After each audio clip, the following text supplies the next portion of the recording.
My name is Rob Sharp. I'm an architect from Fayetteville, Arkansas. We're doing a presentation this afternoon about civic retail, implementing public markets, farmers markets, town centers, and evening markets. This is an international format. We have Rob Spanier from LiveWorkLearnPlay in Toronto, Canada, and Gilbert Rochecouste from Melbourne, Australia. And so they'll give us some global perspective on these issues. This is an AIA accredited event. If you need AIA credit, please sign up at the back sign-up sheet in the rear. We have our learning objectives for the day. And I live in Northwest Arkansas, so I've had a front row seat about the retail in terms of global capitalism. It is I'm about 30 miles away from the Walmart General Office, about 20 miles away from Tyson headquarters, and also about 20 miles away from J.B. Hunt. And so it's an area where they've done a good job of learning the economies of scale of faster, better, cheaper, both in food production and logistics and distribution centers. And it feeds this built environment that covers much of America of essentially incredibly large warehouses on traffic conduits with extremely large parking mechanisms. And the benefit to the consumer, of course, is that we have 200 types of toothpaste. And so there's incredible consumer choice within a very narrow range. And here to present the alternative view from Live, Work, Learn, Play is Rob Spanier, and from Village Well, Gilbert Rochecouste. And what we're talking today is that what are the alternatives to bigger, faster, cheaper? We're certainly seeing the limits of scale and speed, not just in terms of sustainability or resources, but just in terms of companies trying to grow. There's no more stomach to fill, there's no more need, there's no more corner of America to fill, even globally. So there's just certainly a challenge in retailing that model has reached its limit. We need to understand how does retailing support the local economy, and most importantly to us probably is what is the relationship between place and local economy. So without further ado, I'll turn it to Rob Spanier.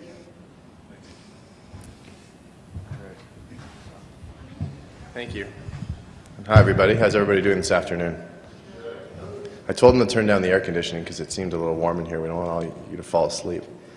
So I was asked to talk a little bit about farmers markets and public markets. For those of you who know who we are, we focus on large-scale mixed-use developments. We're a development firm that actually works with the public sector and private sector. We have our own developments, and we can talk about a lot of those things during the Q&A session, but we're going to talk a lot about activation. And one of the things I've heard a lot about at CNU today is we're coming out of this deep recession, this challenge, and how do we get these places built, and some of the similar issues that have been gone on for, quite frankly, the last 5 years.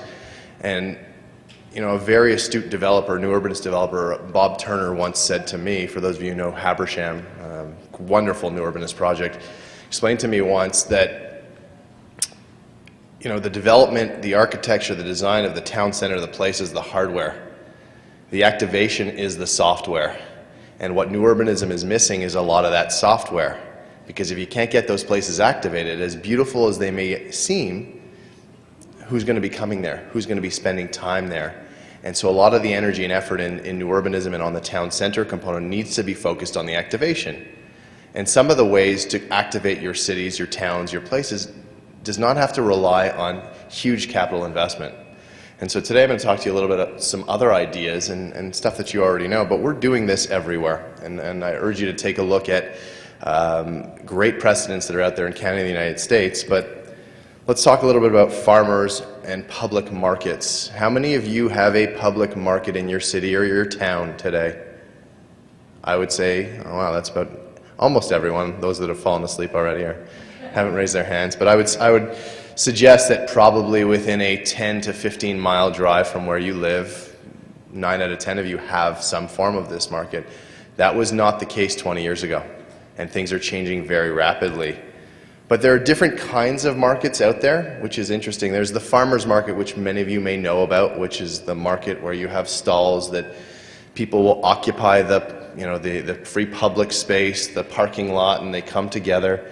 There are gourmet food halls, which are starting to become more and more prevalent, incredible anchors in cities and towns. I happen to live in Toronto, in Canada, and we have one of the most well-known, successful public food halls in Canada, and actually has been well recognized throughout North America. And then there are the destination regional markets, and I'm excited for you all to hear Gilbert's conversation and discussion, because Gilbert is really changing the way people think about activation as well in Australia and other parts of the world. But there are different typologies, and as they grow and become embedded into community life, markets become powerful regional drivers. And in New Urbanism, a lot of the discussion that surrounds retail, and it really always gets back to, well, what are we doing for our retail? Well, what are we doing to drive traffic and people to our places? That's the real discussion. And in the absence of a strong development market or a financeability of a building, how do you get people going? And markets are incredible activators, animators, and temporary uses that can become actual permanent uses. And they do an amazing thing beyond all the simple things that you see up here. Very, very lovely, but the power of local business is something that is becoming more and more well recognized. And for $100 spent on a local business, about $68 is staying in the local economy, versus that same $100 spent on the nationals. You see a much different picture. And so this whole movement of the slow food movement and this back to basics movement and the idea of spending and spending time locally and really investing locally, it is actually a really interesting case study for New Urbanism and how we focus. Economic drivers, the numbers are available. They weren't even available like 4 or 5 years ago. It's amazing, but people are starting to do a lot more research on these ideas, and the dollars spent per trip, high frequency of spending of $40 per trip. The idea of neighboring businesses seeing success when you actually create this type of activation where people are going to an area and spending time and money. And I had the privilege of building resorts in my former life for an excellent resort development company, and what we found was if you gave lots of people the opportunity to do many things, you'd have a greater chance for them to spend their time and their money, and that's what we were looking to source. That allows these businesses to thrive, that allows these real estate developments to thrive, and quite frankly, this allows the community to thrive. And so the opportunity for creating these markets actually drives an economy locally and regionally. But the idea of social interaction, community gathering spaces, impromptu conversations, it amazes me when I listen to the design conversations that are going on about the scale and the size and the physicality of what is going on. And there's actually some really intelligent lessons that we have learned in New Urbanism and beyond about the right scale of place. But you got to get people to come to that place. So what are you doing to get those people to come? Because you can build the most beautiful development that is perfectly designed, but if no one's showing up, who cares? Who are you building your towns and your cities for? Who are you listening to when you're designing them? When you're creating your places, are you sitting down and really asking the question of who are my end users? How much time and money are they spending? What are they looking for? Versus some older traditions which focus much more on, we've got it covered, we're going to deliver you a great project. And what we've been seeing in Canada, and quite frankly with our work in the United States, is the concept of outreach and collaboration goes well beyond a town hall meeting or a 5-day session meeting with people while design is going on. It is an ongoing process, and it's a refinement and an understanding of what people are looking for. A downtown incubator, and Gilbert's going to spend a lot of time on this, so that I'm not going to touch it too much, but the opportunity for these businesses to thrive, markets, public markets, farmers markets, when you start to put these ideas together, what you see is you're creating a breeding ground for businesses that actually can become permanent businesses. So the typical investment of a retailer or a restaurateur to go all in and invest and open up is a major decision. It's a major investment. But giving them this opportunity to start small in a concentrated place with a collection of uses altogether can actually give them some ground running, some ground room to gain some traction, and then actually make some great things happen. And we've seen in a lot of the projects we've worked on, that opportunity has created a breeding ground for incubator uses and actually bricks and mortar users that have moved into towns. And the stats are there. And this is what actually makes me really pleased, is that people are starting to document this and take a look at this. And I still remember when I went to a store with my wife a couple years back, and I saw this very cool poster that was just made up by one of the employees of farmers markets in and around Toronto. And there were probably 40 within a 15-minute drive. And I'd seen this changing time and time again. And what you're seeing is not, oh wow, it's a great way to make a quick buck. It's an opportunity for communities to connect to one another. It's an opportunity to bring people together. And in New Urbanism, that is one of the critical principles of bringing people together in a community. And so part of that idea, beyond the, oh yeah, well, we'll just throw a farmer's market in there, is, well, how are we activating space? How are we activating place? So it's a really incredible opportunity that more and more people are catching on to. So how do you do this? How do you develop a successful market?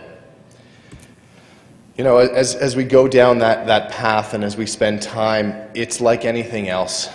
It's about setting up the right expectations and setting up the right business plan. You know, there are some granular approaches to farmers markets, grassroots approaches, where we just threw it all together, we rolled up our sleeves, and it worked really well. What we have found at Live, Work, Learn, Play is through a very critical and well-attuned process to setting yourself up with the right understanding of that business, you can actually achieve some great success. And I'm going to show you some stats that still blow my mind and that actually make me very proud to have had the opportunity to participate in the process of implementation for these things. But what are you trying to achieve?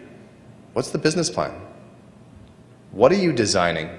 As I started earlier on, the difference between a public market and a farmer's market are two different things.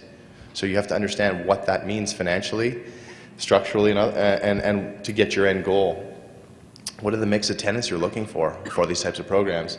And how are you going to finance this? There's lots of different ways that you can actually build these places very efficiently. The question becomes, what are you looking to achieve, and how are you partnering with the public sector to do this?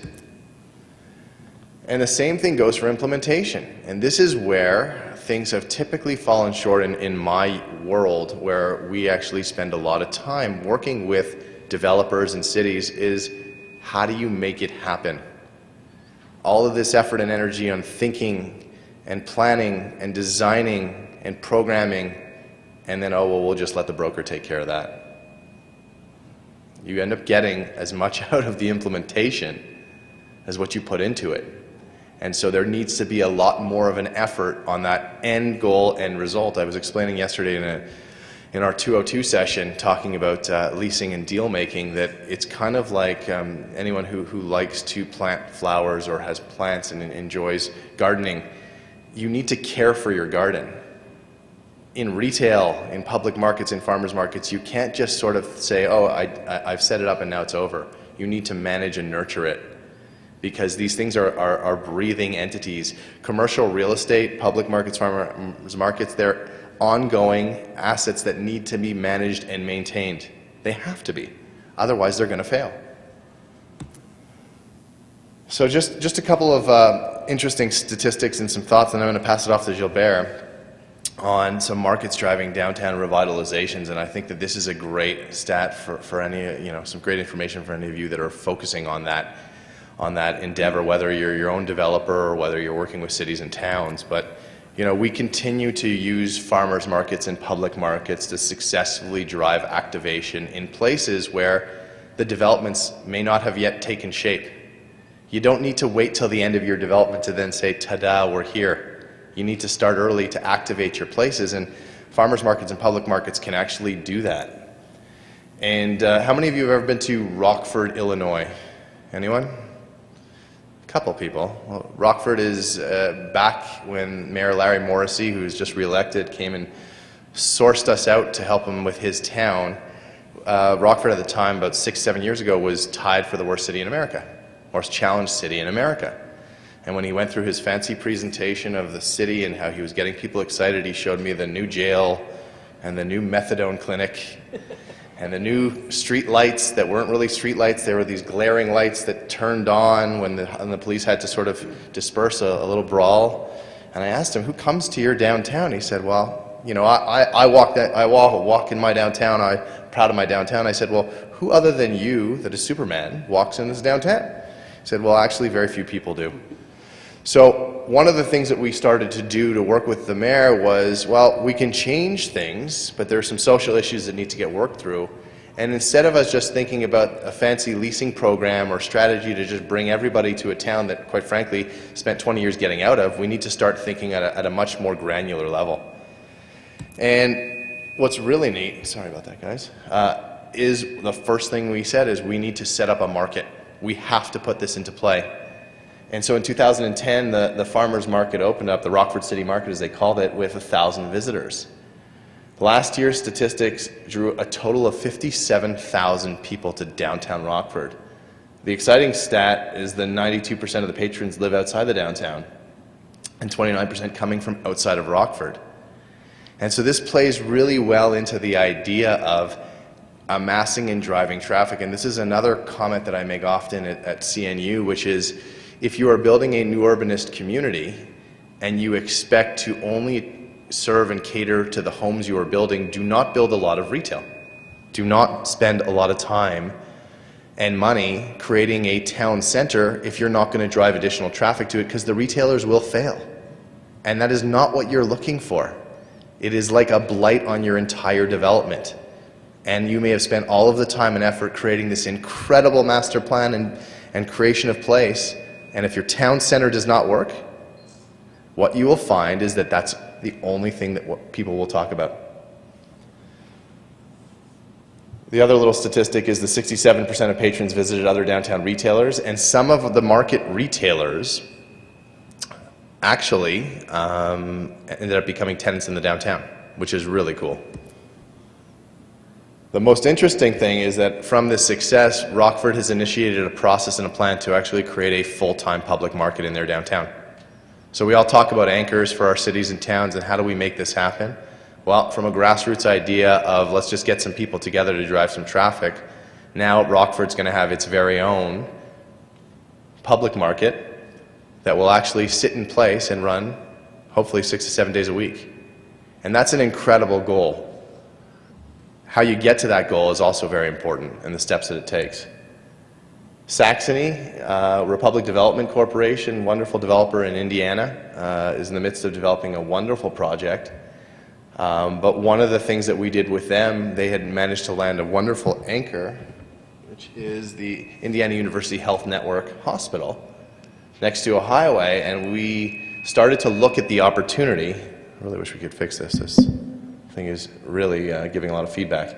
But creating traffic and driving traffic, this is all cornfields right now. There's nothing going on there. This is a water retention pond that we actually helped them turn into. We lose sound? Okay, everybody can hear me? Okay, great. Turned into a pedestrian village on a water retention pond. And no surprise, based on what my talk has to do with, what did we do? We set up a market. But the interesting thing is that people started to spend time in Saxony at the project before there was anything there. Started to create community, started to create place, started to give people the feeling of what Saxony was going to become and evolve over time. Now, there's several phases of the project that are now underway. They're multifamily housing. The green space, we actually took and raised some land and turned it into soccer fields. One of the highest concentrations of soccer moms exists in this part of Indiana, and they were traveling on average about 3 hours per weekend to drive their kids to soccer tournaments. Well, we just gave them the land. Activation before you get to your development. I'm sure that there's one or two of us in this audience that have a ton of land that they're sitting on right now when they're waiting to make their big project happen. So there's a case to be made for activation. But the numbers start to sort of speak to themselves as it's growing, and very proud to see that that's continuing on. One of the other cool things, I mentioned the water retention pond. We turned it into actually, there's not a lot of great beachfront and water space in Indiana, for those of you who've spent any time in Indiana. And the developer was going to cordon off their water retention pond in the typical way with the chain link fence and some infrastructure around it, and we saved them about $20 million just by saying stop. Let's pull the village and create a pedestrian environment with great retail onto the water, but let's also create an attraction and an amenity. And that concept is driving even more traffic to a place where no one was actually coming, and for no other reason other than it's a great amenity. So from an activation standpoint, it's really interesting. I know it has very little to do with the farmers market, but at the same time, we actually have some great crossover between the two.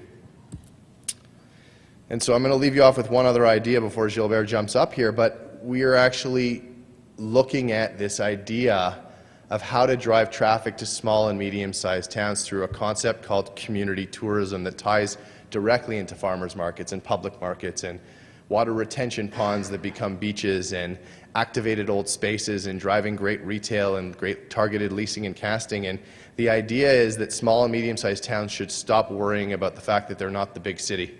And there are ways for them to drive traffic, and there's so much leakage going on today throughout America of spending because they're not supporting the town. And if you can give them things to do and opportunities to enjoy their town, what you're going to find is that there's a lot of opportunity to bring people back to the local and regional community.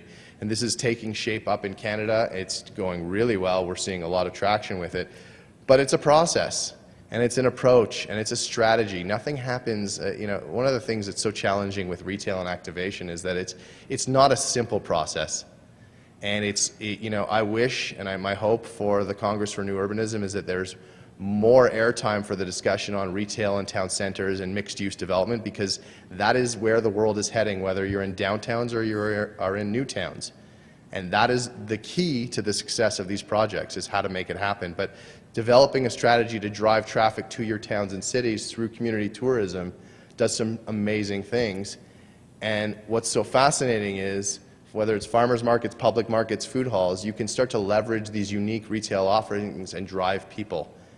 And I know for me, whenever I travel to cities and towns, I, quite frankly, don't want to go where the tourists are going. I want to go where the locals are going.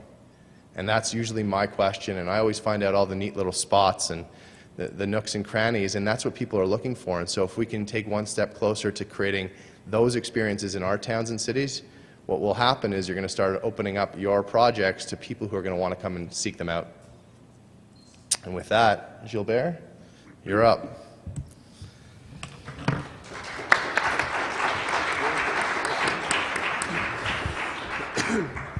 Thanks, Rob. That was a great presentation, and feels like we've met a bit of a brother on the other side of the world, sister organisations, as champions of placemaking. Well, it's great to be here, folks. You can all understand my accent. That's good. G'day, mate. But I'm actually not really Australian. Sort of Australian, but I was born in a little island called Mauritius. Hands up who knows Mauritius.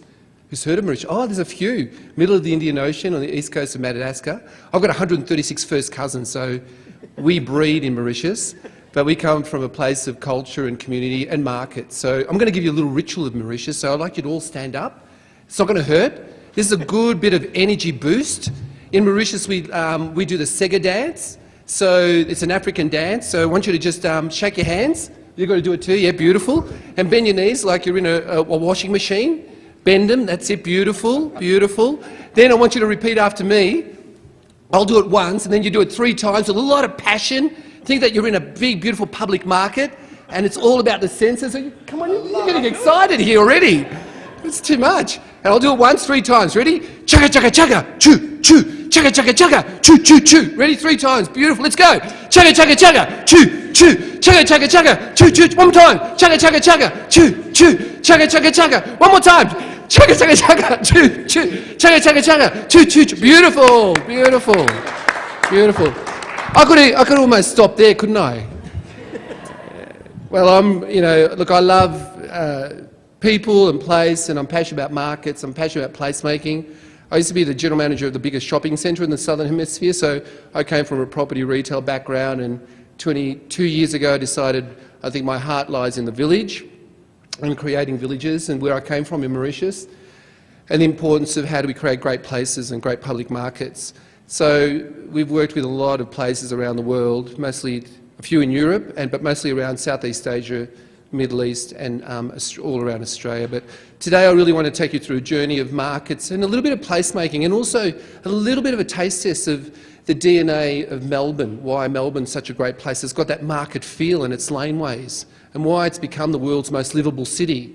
You know, The Economist always says Melbourne's one of the top 3 cities in Economist magazine, top 3 cities in the world. But why?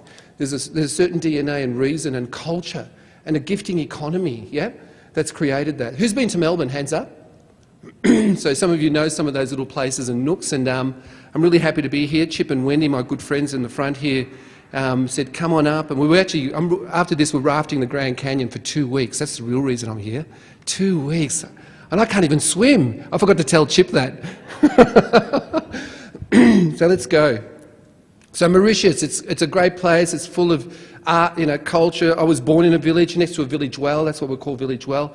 But, you know, it's important that we create that spirit of place, that fine grain. You know, in places like that, there's no planning laws. Everything happens. The senses are activated. Think about the great places that most people go to. They talk about some of those Asian countries and African countries, yeah, when things are alive on the streets. So I think some of our planning laws and regulations, not to say that we need them, we've sanitised our communities, yeah? So we've got to bring back some of that theatre of place and that sense of connection to the streets and the streets as places. So that's something I'm very passionate about. How do we really create new governance models, and how do we co-design places with our communities? How do we engage in a transformative way? Yeah, that's something that we're really keen on in Australia. How do we, you know, how do we dig deep? How do we go deep and not wide in placemaking? And how do we actually activate places that have deep meaning for people? Yeah. So for us, it's about, you know, living in a great city. There's our hometown there, and we've done a lot of work there reactivating the Yarra precinct. That used to be a dead spot. It used to be called the useless city. It was a donut city back in the early 80s, people who remember that. Everything closed down at 4 o'clock, nothing happened, it was scary, people were taking drugs and blah, blah, blah. I was probably one of the reasons for that, you know, with managing a big shopping centre and sucking the life out. So I'm doing my karma now of making Melbourne great. So, but importantly, working 15 years in activating the laneways of Melbourne, and that's something that we're very passionate about. There's about 50 laneways that have really put Melbourne on the world map, with about 800 different traders now, which we never had, 800 localised, unique, distinct traders. But they're not all traders. Some of them are cultural, products and galleries and social institutions, not-for-profits. They've become what I call the living systems of cities, that DNA. So that market culture is in these laneways. They're fine grain, they're intimate, people love them. And importantly, they've created that sense of deep intimacy of place, yeah? The theatre of place, an authentic experience.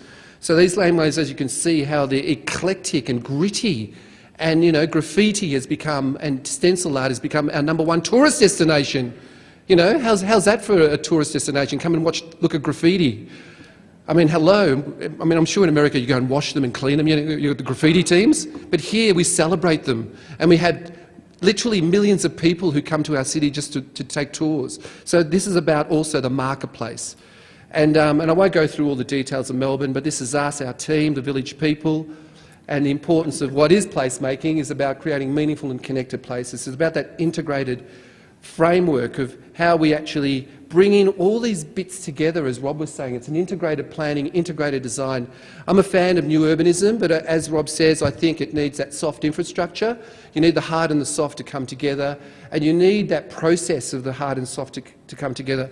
And I think with the 1,000 cities and towns that we've worked in, we've used this model of what we call the 5 Ps of placemaking.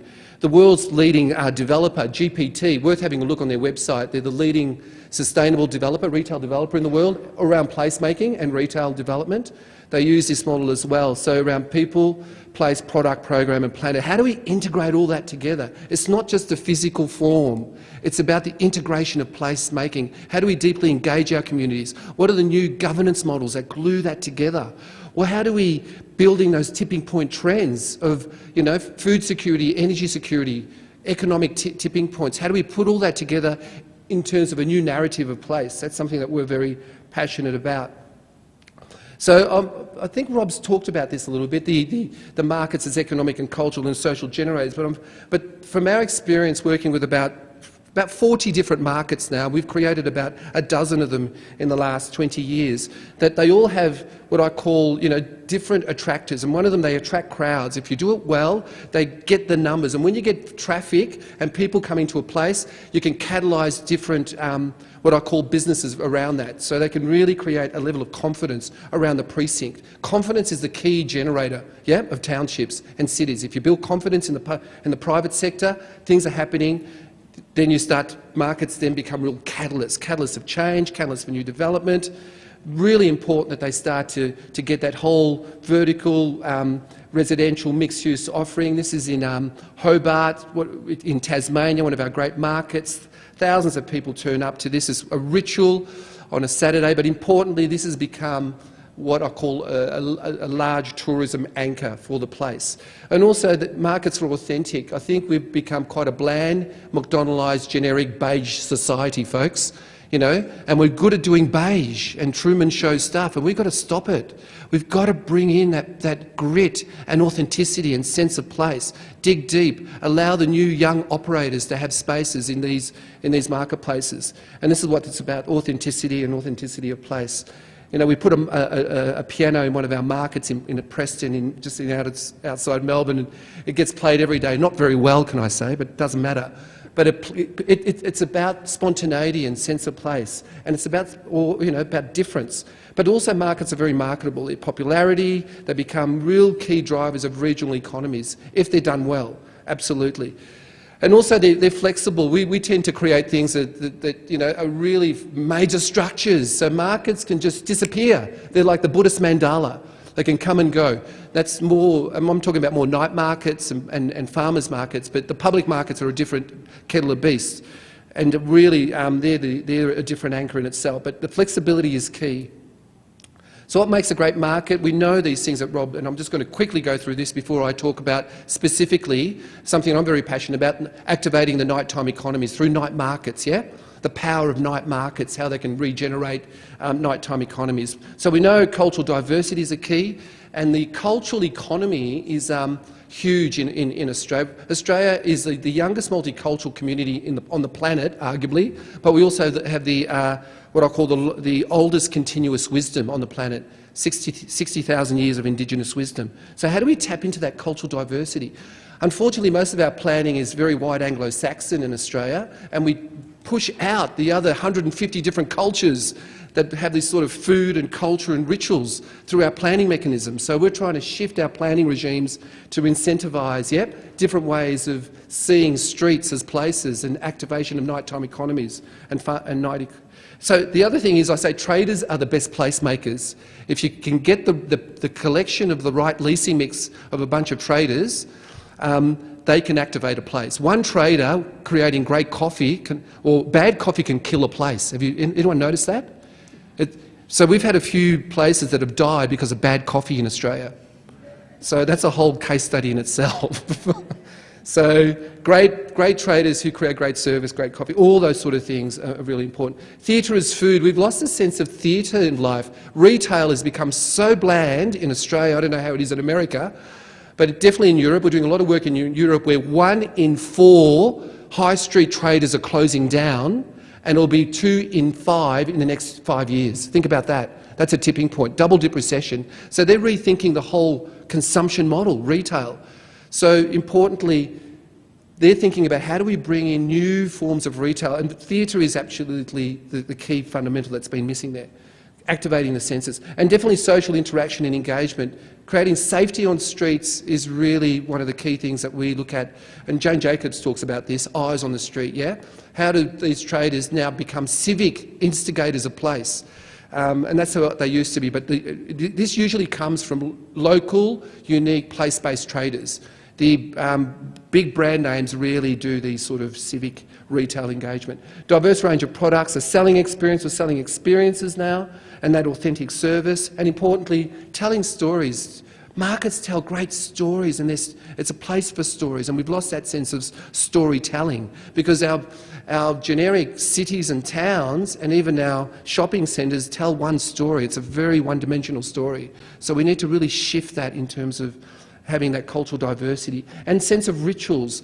Each great city and each great market always has 5 to 10 great rituals, and rituals are powerful. They're embedded in our psyche, and we have primal needs for ritual. And some of them can just be like, let's wake up and get a coffee and a paper, someone calls our name, says hello. Yeah, it's the basic things of going for a walk in the middle of the night. It's those rituals that have really created a sense of place. And we talked about authenticity and also catalysts for new development ideas pop up. We do a lot of that tactical city stuff and pop-ups, and the importance of that was really activated some of our laneways and markets.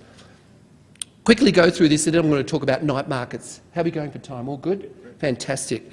So Adelaide, which we've worked on in the city of Adelaide in Melbourne, it's a beautiful market. It's a size, scale and community feel. It's intimate and accessible.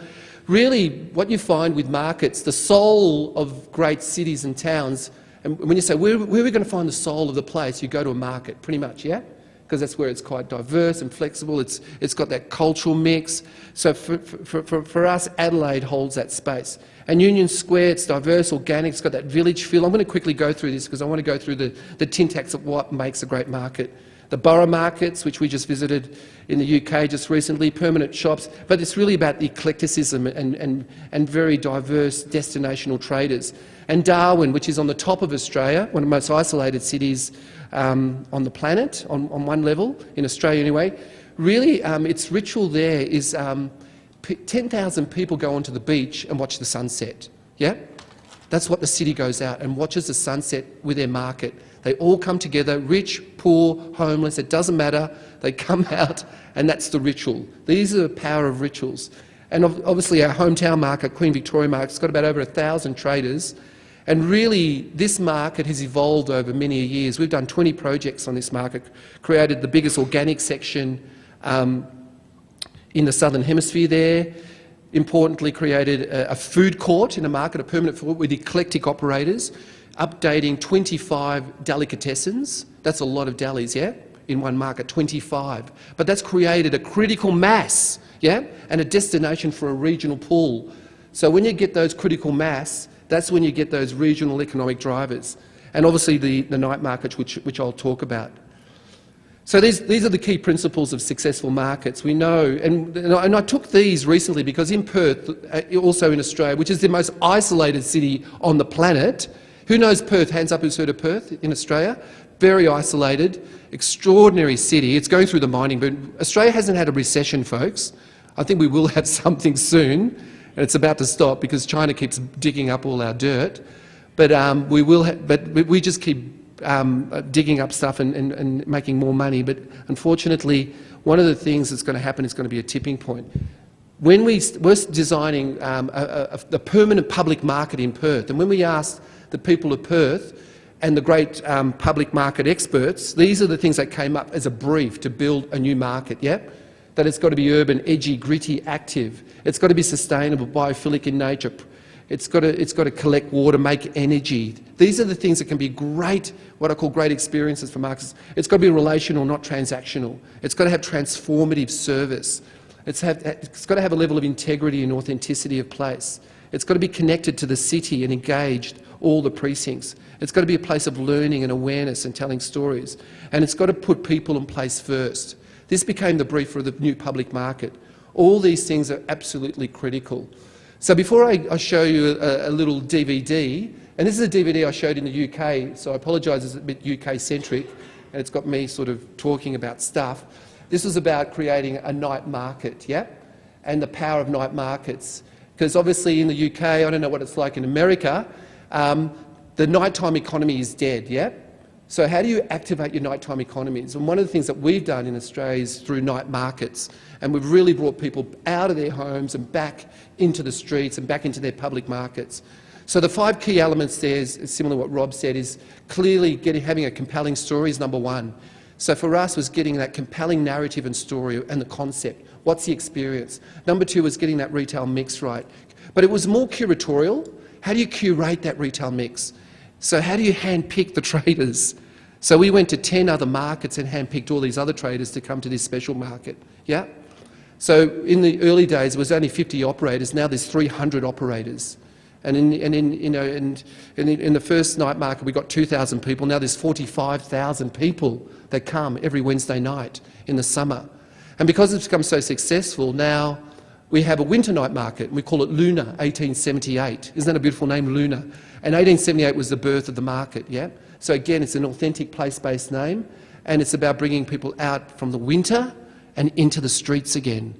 And kids to come out in their pyjamas and to come out and drink mulled wine and food and all those rituals of place. So it's really creating that citizen-based experience again, not just a fully consumer state of, and people don't have to buy. That's the other thing. It's an experience. It's for the public. It's not, retail is not just about buy.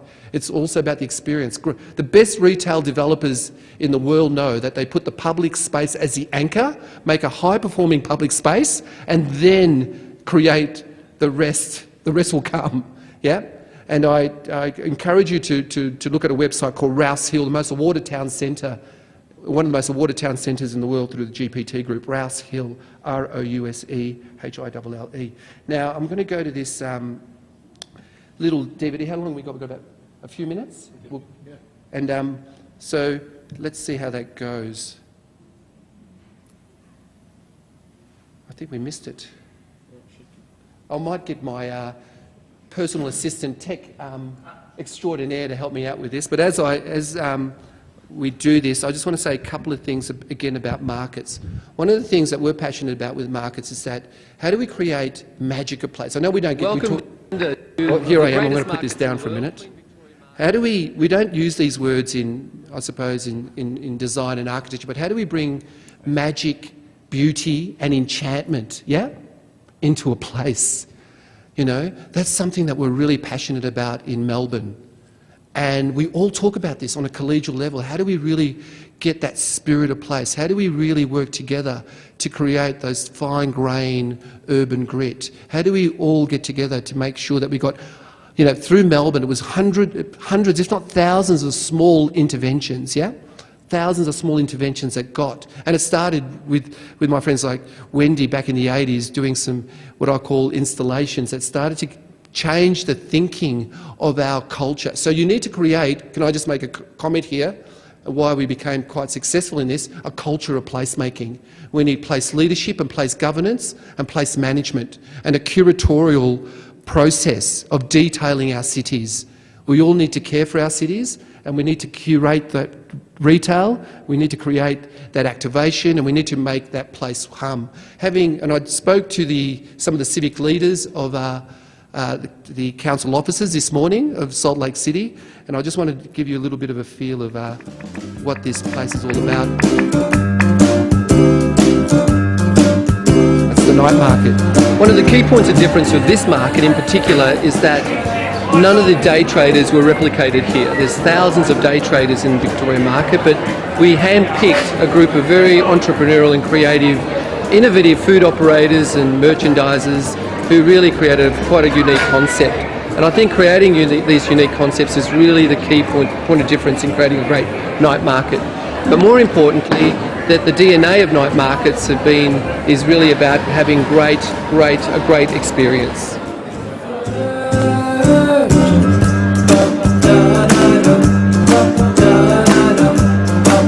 One of the other key points of this great market is that many of these traders have really become what I call an incubator, a leasing incubator for the day market.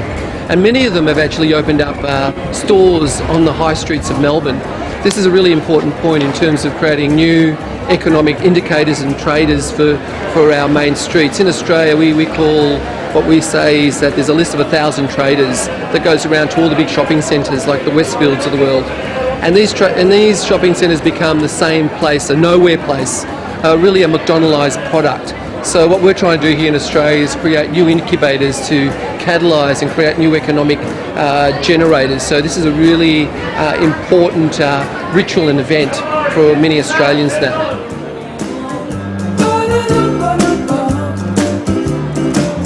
I'm sure, as in the UK, Australia is starting to really feel the impact of online retailing. And the importance for us is about the best cure for that, and strategy from our point of view is about creating great places. And we need to all raise the bar in our in our product mix and visual merchandising, our experience and customer service, but most important also the public realm. Really, at the end of the day, we're all social animals. We all want to connect to place, and we as high street traders and market operators need to create a compelling narrative for people to come to these great places. So in Australia we've started to see the creation of spice markets and noodle markets and Asian markets and lots of different markets. So really creating a palette of new offerings for the customer.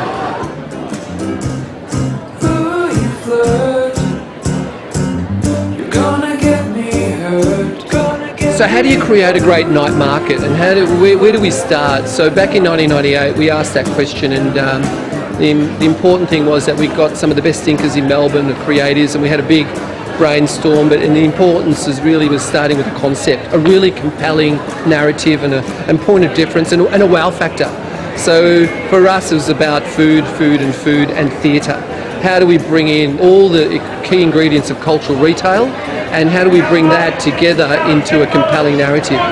Let's remember, in Australia in particular, cultural retail is the only area of retail that's got growth.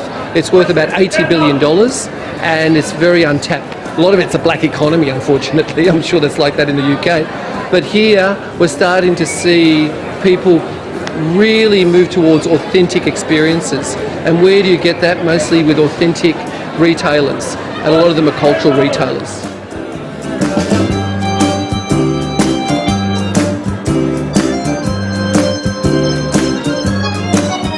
So importantly, we had to get a positioning and an essence for this market. And we asked questions like, what are the 10 great things that make this place great? And what are the 10 rituals of Melbourne that would really embed this market together? But also we did a lot of visioning, creative visioning, and issues and opportunities. But ultimately, it came back to, again, the key thing was creating what I call the 10 great things that make a place. As I said before, these night markets have become real generators of economic renewal. Believe it or not, now this is one of the great tourist destinations of Melbourne, and there's at least 7 or 8 different night markets already in Melbourne. We've even got an Aboriginal market, which we call the Koori Night Market, where our Indigenous communities have created a very unique concept. So these generators of nighttime economy activity are critical to starting to activate that 24-hour economy.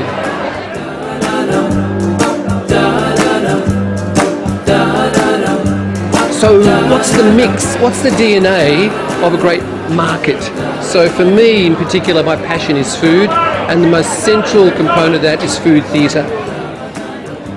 Folks, this is what it's about. Theatre, theatre, theatre. Food is king. You get that clustering right, you'll bring in the crowds. The smell, the taste, the visual. Look at the food theatre, their uniforms, their characters, their sense of place. Really, it's about the heart. Let's not forget that. Really, it's about people and place. And where can you get more than that than food? Make sure you do your food mix right. Get the theatre right, get the merchandising right, but more importantly, get the experience right. And everything else will follow. The 2 anchors in this is really food and programming. The general merchandise will really revolve around that. So that's the power of night markets. And let me tell you, when they work like a treat. Okay folks, here we go. We got one of the great stars of the market here, Manuel, and he is amazing. He creates the most amazing tasting paella. He's about to give me a taste as well, but I can smell Definitely. it. I can smell it. Tell me Are what we driving you crazy or what? Exactly. Hello. What do you love about this place? Oh, the ambient. You have 260 different communities visiting us. They love our food. We are at liberty to cook and represent our country. I'm cooking the Valencian paella, which is the seafood, chicken and chorizo. Can you smell it? Yes, I Come can. and get it! Woohoo! And this man is also an opera singer. Give us a song, Manuel. Give us a song. Granada, tierra soñada por mí. Mi canto se vuelve gitano cuando es para ti. Mi canto hecho de fantasía. Okay, now I'm gonna cook. That's for you, my dear friend. That's what it's all about. Okay, I think I'll stop it there. So I just want to give you a little taste of that, because it's one way to talk about it, but when you sort of feel it, and can I say, folks, you know, what we're building here is resilience, yeah? For us, the future, the one word for placemaking, new urbanism, is about resilience, yeah? The world is changing rapidly. There's too many tipping points out there. We know the tipping points, and we've got to build resilient place-based economies, resilient communities, and resilient individuals that really can act and really create that sense of what I call the Boeing factor. You know, think about a place. Does your place have a Boeing factor? Can it bounce back? When Walmart pulls out and the big shopping centres close down, the big industrial food systems close down, these night markets are locally based, connected to local food operators, local farmers, and they sense culture. It's making all this very sexy. That's the next paradigm shift in development. The best developers in Australia get this, and they're using these concepts in a very strategic way. It's breaking that old retail shopping centre paradigm and taking away that Truman Show beige environments into very gritty, clustered, new environments. So thank you.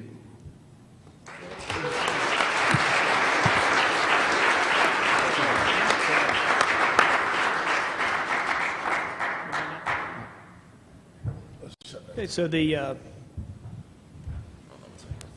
all right. The third part of our program is where we have the opportunity for people in the audience that come and say, this is not the session I thought it was. You did not address the thing that is most interesting to me and my community. First of all, are there any merchants here? Or small business people, retailers? Yes, we have. Are you from Salt Lake or Chicago? Okay. And developers, real estate developers or property owners? Got a few more of those. Municipal planners or civic? Oh, a lot of good, a lot of municipal. So what are we have the experts in the room. You know their work. There you go. Do we have any, no public market people? So we have the experts here. You've seen what they can do and what they've done. What are your issues?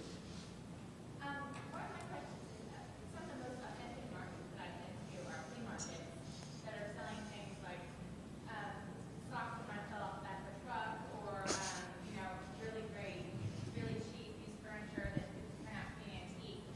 So have you done any work with kind of these authentic, spontaneous markets and making them into placemaking tools?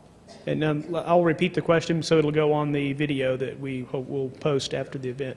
But the question is about the flea markets and how does that tie in? And I've done a poor job of paraphrasing your question. Say it one more time shortly. I think we got it. You got it? I think we got it. Yeah. All right. Maybe I'll just add a couple of comments there. I think we've done about a dozen flea markets, and it's really come out of the what we call our concept called community blitzes, where communities come up with 10 ideas to blitz the town in the next 3 months, and a flea market's a really cheap, easy, fast thing to do, isn't it? You put out a few stalls and trestle tables, and I think it's those sort of events that are affordable and accessible, that are really easy to do. The council gives the car park or the actual park to a group of traders or a group of community members, and it's those little things connected with a little bit of food, getting the local traders come in. It's those sort of things that are what I call low-hanging fruit, can be easy activators of place. So I say yes, they can be the most authentic because they're done by local people and they're easy to do.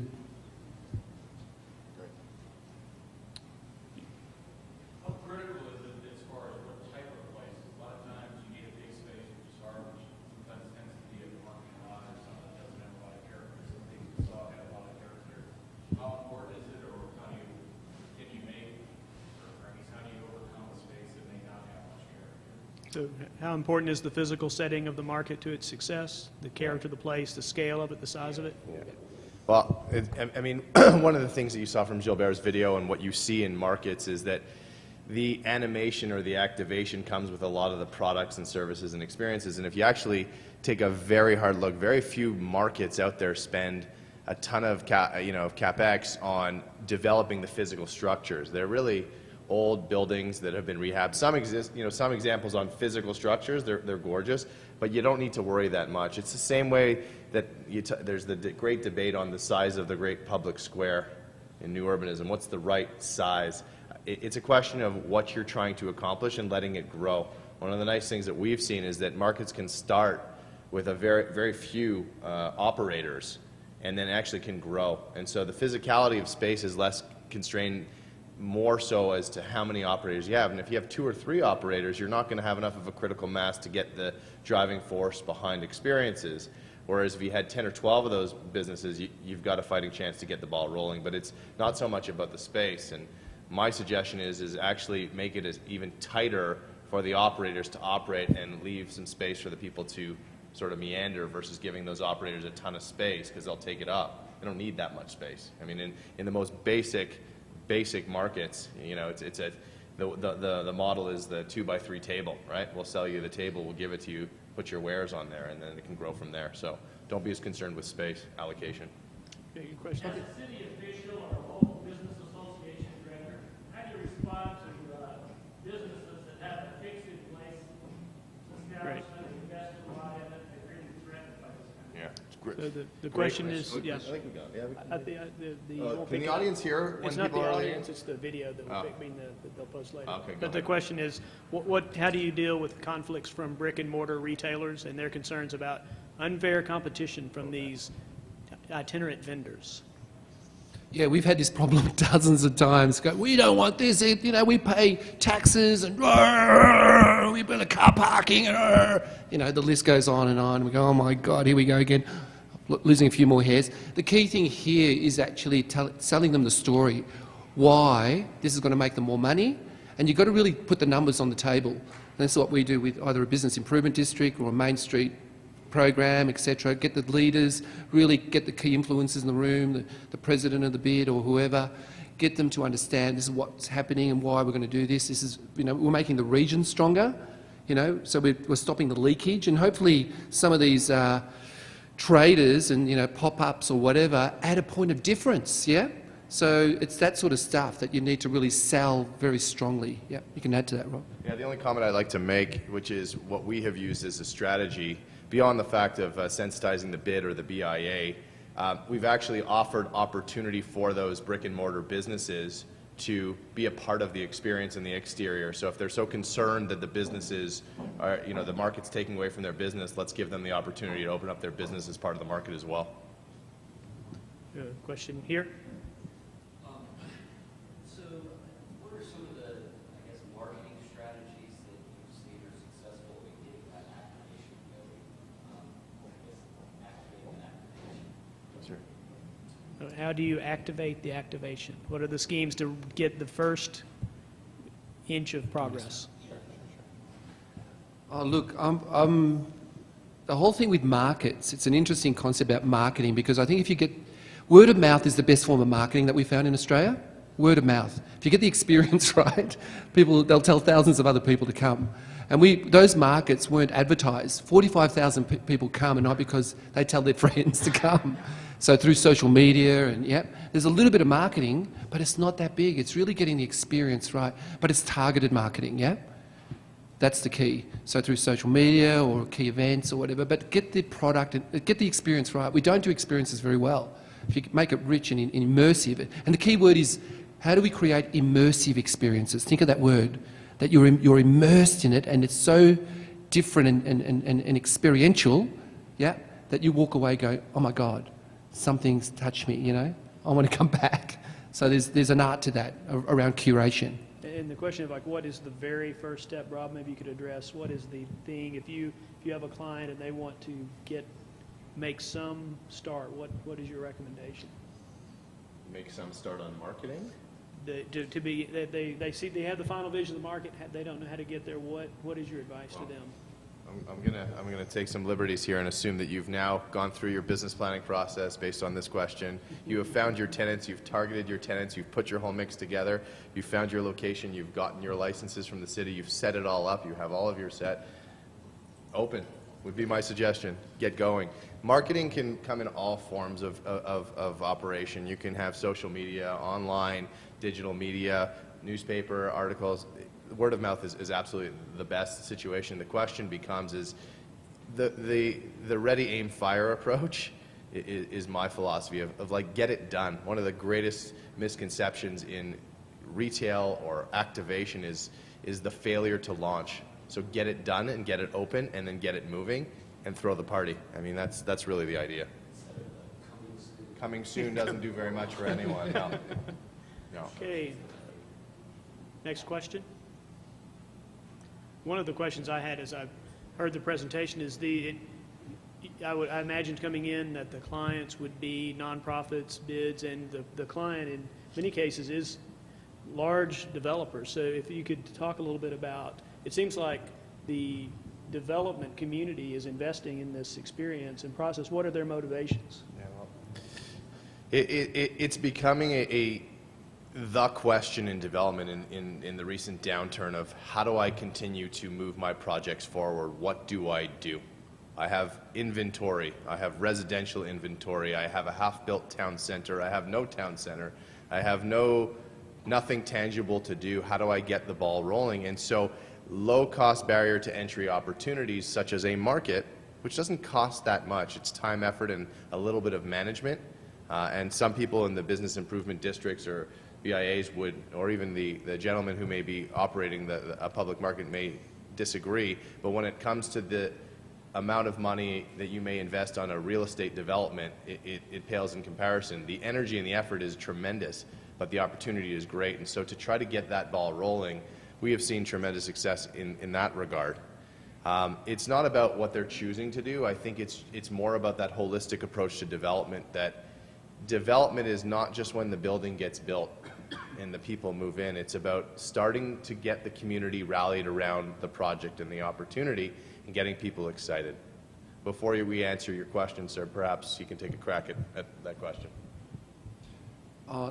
Look, I think from our experience, there's a sort of a new retail property paradigm emerging, and I think and public space becomes the anchor of that, so that's what we've forgotten. I think some of the most enlightened developers have realised if they curate and anchor the public space, a piazza, and program that to the hilt, and we're working with one developer in the east of Melbourne who's building a public market, with the council offices and also they're building a library and creating 30 patient capital little incubator shops, for young operators. Sure, they're having the major super regional box right next door that's going to make most of the money, but right next door to a train station, they've made that. They say we'll make that the most beautiful train station in Melbourne, as well as all these other anchors, public anchors. So it's the programming and activation through public markets and designer markets and craft markets and allowing the flea markets to come. So suddenly they have to change their governance models. And this is big in America, I'm sure, this whole centralised retail management of shopping centres, This is how it is. We don't want homeless people in. We don't want, that type of person in or that sort of colour, whatever. And that happens, I'm sure. It happens in Australia. So we have to change their management models to say, you know what, it's okay if these sorts of people sell wares here or take photographs or set up a flea market spontaneously. That's a big leap, can I say? But that's the civics. So it's getting that sort of fusion between public and private now. So people see the whole fusion of the public space as an economic driver. This is from a developer's point of view. The more they do that, the more they get their return on investment. We've coined it about the best high-performing public spaces drives the retail in terms of the return on investment around 15 to 20% more. That's huge. So this is a hybrid approach. That's a hybrid. We're talking about a hybrid approach, around public spaces and private spaces. And